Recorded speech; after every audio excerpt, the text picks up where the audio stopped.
아주 덤덤하게 살아가는 부부가 있었습니다.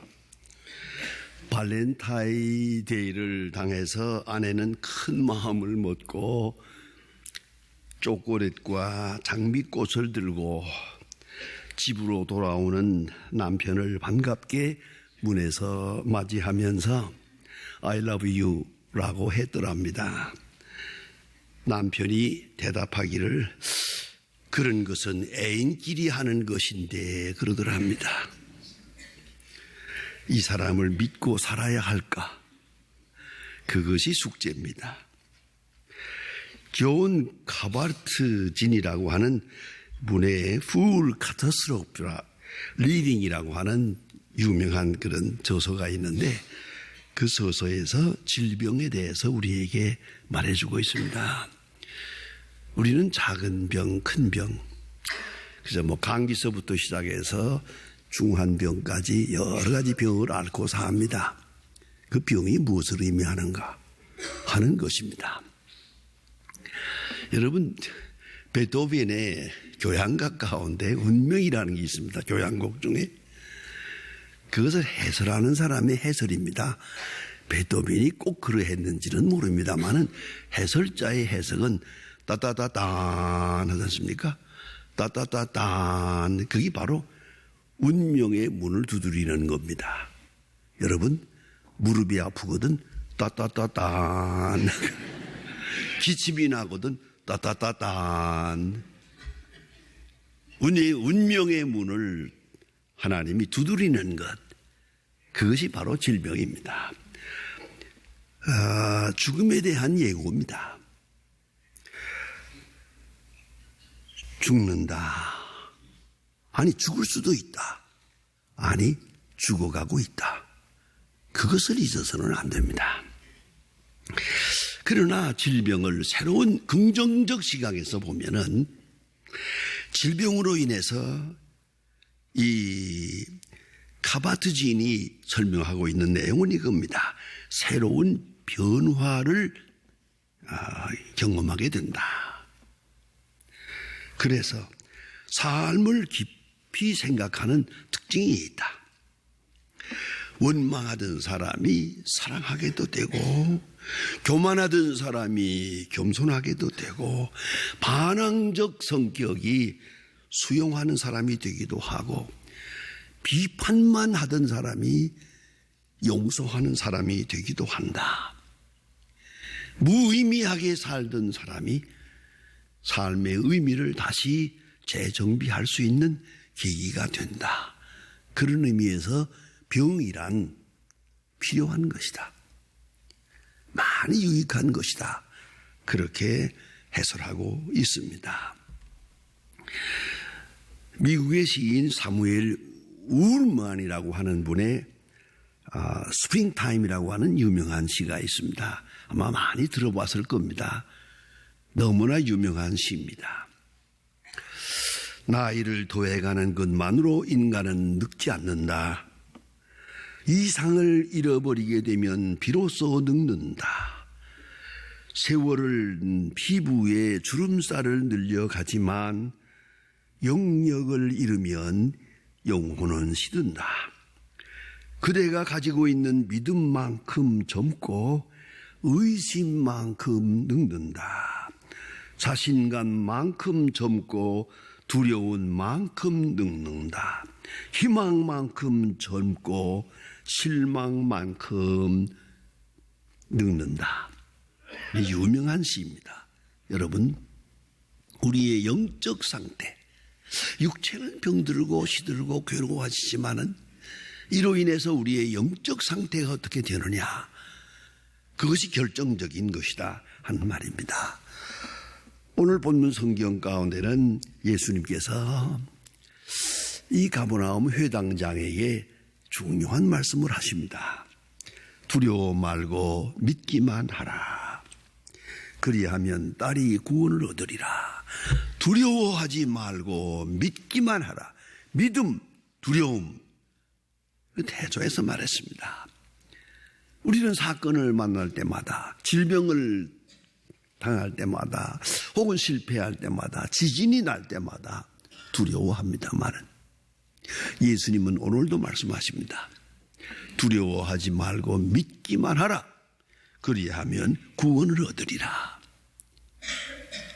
이 사건을 통해서 더 온전한 구원에 이르게 된다 하는 말입니다. 요한복음 11장 40절에는 그런 말씀도 합니다. 믿으면 내가 하나님의 영광을 보리라. 그런 귀한 말씀을 하십니다. 야이로라고 하는 회당장이 여기에 있습니다.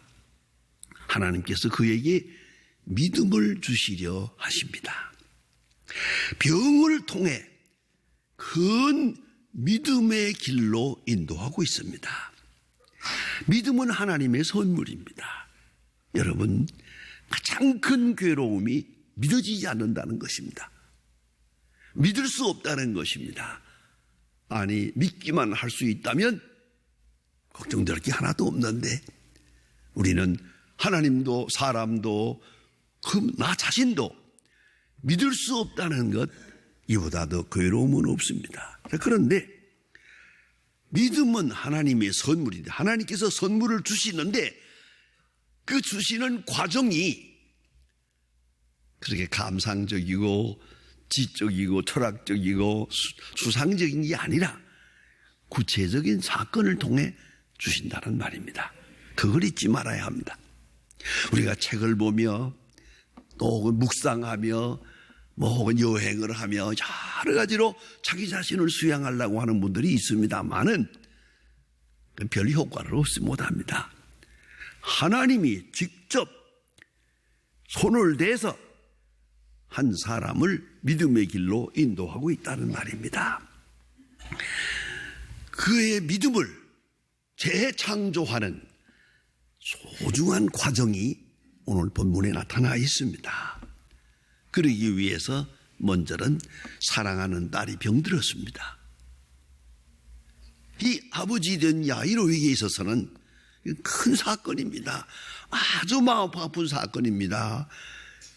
사랑하는 딸이 병들었고 여러 가지 방법을 해보았지만 속수무책입니다. 점점 병은 악화되고 좀 죽어가고 있습니다. 그 죽어가는 사랑하는 딸, 12살 된 딸을 바라보며 아버지의 마음은 아예 조여들고 있습니다. 아주 미칠 지경입니다. 얼마나 답답하면 예수님 앞에 가서 무릎을 꿇겠습니까? 이건 회당장으로 할 수 있는 일이 아닙니다. 그 당시 상황을 생각해 보면 회당장은 최고의 높은 존경을 받는 어른이고 예수님은 30살밖에 안 난 갈릴리의 초라한 청년입니다. 자, 회당장이 이 낯선 30살 난 예수라고 하는 청년 앞에 가서 무릎을 꿇습니다. 성경은 분명히 말합니다. 예수의 발 아래에 엎드려 이랬습니다. 예수의 발 아래에 엎드려 내 딸이 죽어갑니다. 나를 도와주소서 간구하게 됩니다. 이 사건은 아마 웬만해서는 일을 이렇게 할 사람이 아닙니다. 사랑하는 딸이 시시각각으로 죽어가고 있을 때 그는 자존심이고 명예고 권세고 다 포기하고 예수님 앞에 가서 무릎을 꿇었습니다. 여기까지. 우리 한번 생각해 보세요. 질병이 이 사람을 그리스도에게로 인도합니다. 여러분, 사람에겐 불행이 많습니다만은 인간적으로 생각하는 불행이 그리스도 앞에 무릎을 꿇게 만듭니다. 때로는 우리가 실패로 당하고 역경을 당합니다만은 그 사건이 있음으로 해서 주님 앞에 무릎을 꿇게 만든다는 말입니다. 그만큼의 믿음, 주님께로 향하는 믿음을 가지게 했다. 대단히 중요한 사건이죠. 우리의 모든 불행, 우리의 모든 질병은 바로 이러한 사건을 만들어가고 있고 이를 통해서 믿음을 재창조해가고 있다. 대단히 중요한 교훈이 아닐 수 없습니다. 그 다음에 두 번째 단계에서는 예수님께서 고맙게도 너희 집에 가자 하고 예수님과 그 아이의 아버지 되는 회당장 야이로가 제자들과 함께 야이로의 집으로 갑니다. 지금 가고 있습니다. 지금 죽어가는 아이를 살리기 위해서 가고 있는 노상에서 집에서 소식이 옵니다. 아이가 죽었습니다. 선생님을 더 괴롭게 하지 마세요. 바로 이 시점이 얼마나 중요한지 모릅니다. 자, 이 회당장이 어찌 해야겠습니까? 아니, 예수님 조금만 서둘렀으면 되는데, 중도에 그 웬 여자가 또 예수님을 붙들고 병 고쳐달라고 해서 이러 해서 지체되는 바람에 그만 내 딸이 죽었습니다. 원망도 될 수 있습니다. 조금만 서둘렀으면 되는데 했지만 이미 죽었습니다. 죽었다는 소식이 올 뿐만 아니라 이제는 예수님 선생님을 더 괴롭히지 마세요. 끝났으니까. 이런 소식이 왔습니다. 회당장 야이로는 지금 어찌 해야 됩니까? 이럴 수도 없고 저럴 수도 없어요. 아이는 죽었다는데 의원 되신 예수님을 모시고 집으로 가야 합니까? 아니면 죽었으니 끝났습니다 해야 합니까? 예수님을 의원으로 생각했다면 끝난 겁니다. 의사는 여기까지입니다. 살아있을 때 여러모로 수고합니다마는 딱 끝나는 순간에 시트를 덮어놓으면 끝납니다.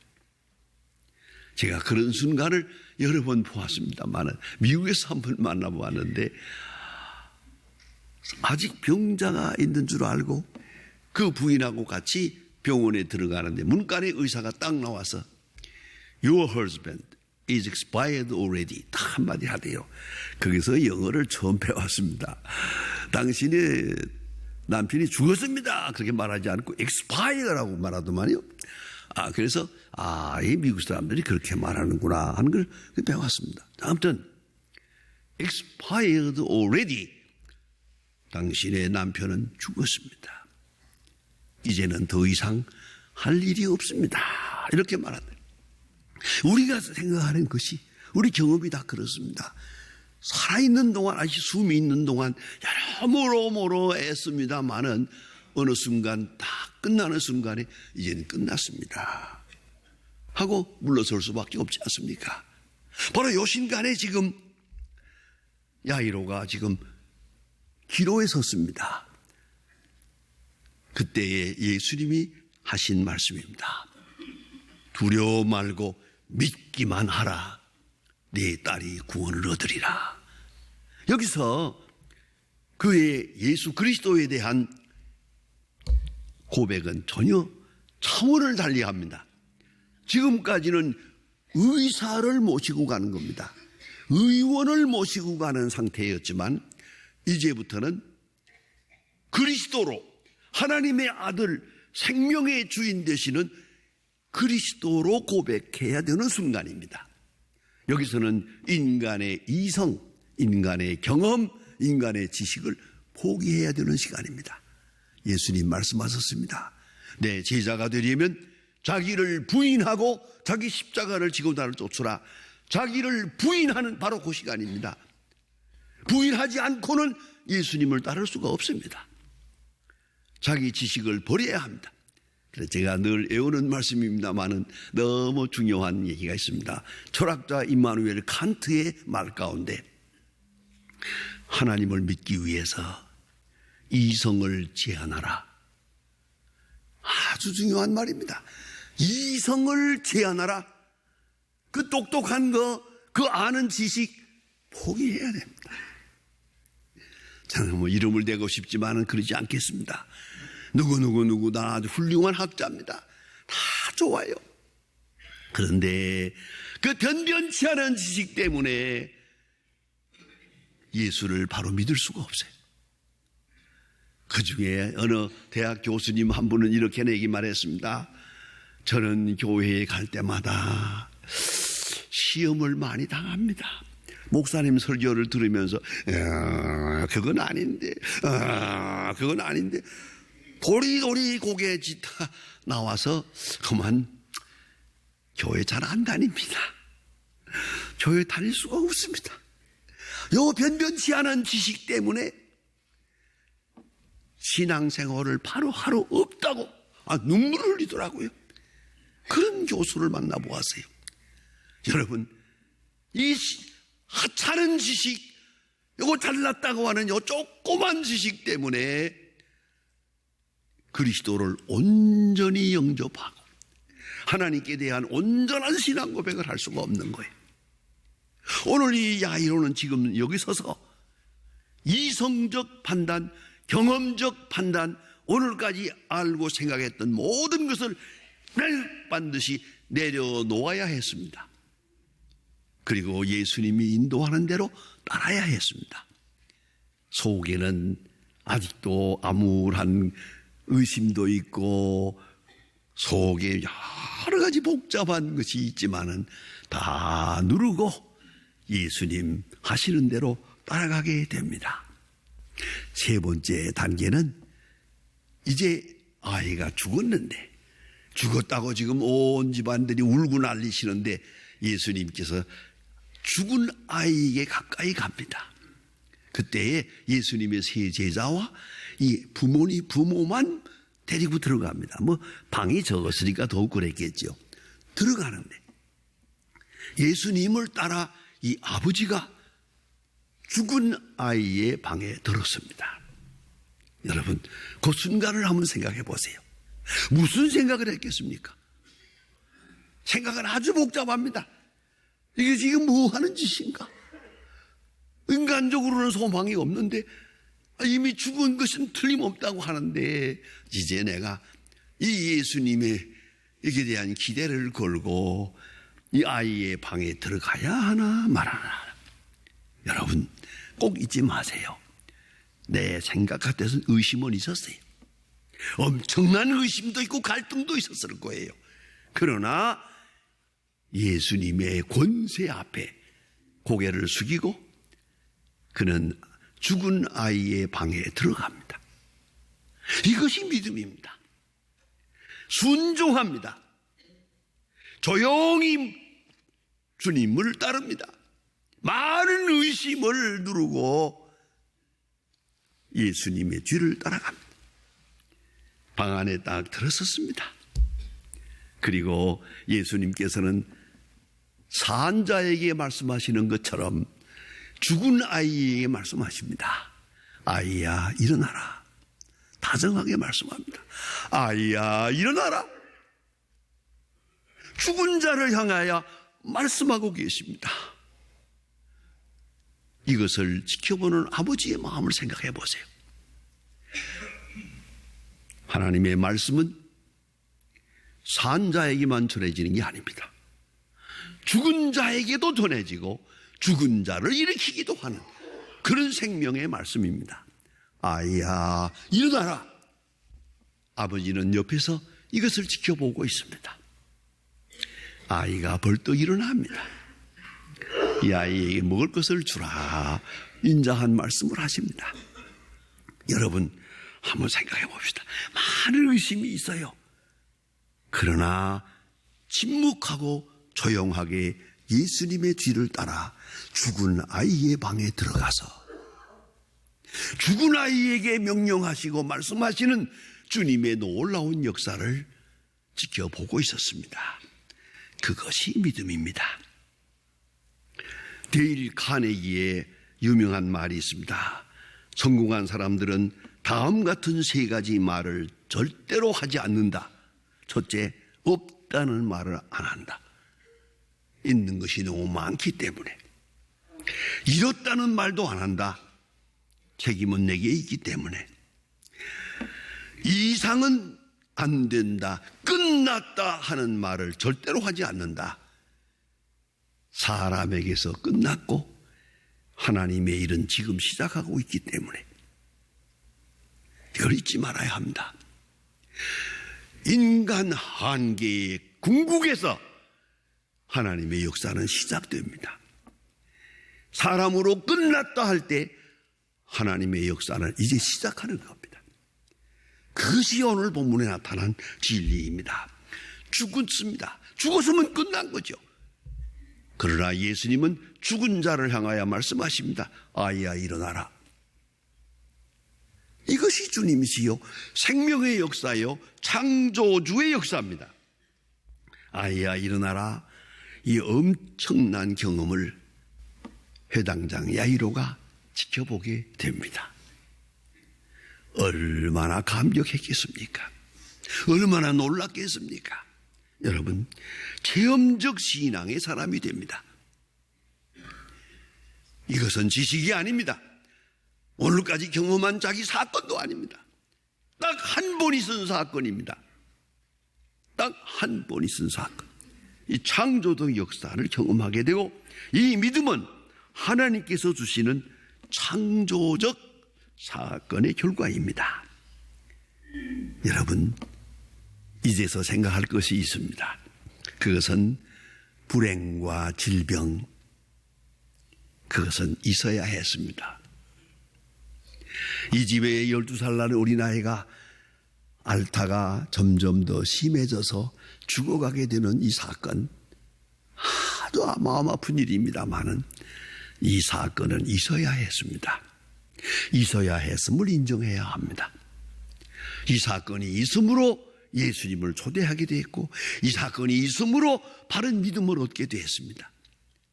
그렇다면 이 믿음이 선물이듯이 이 사건도 이 집에 주신 축복입니다.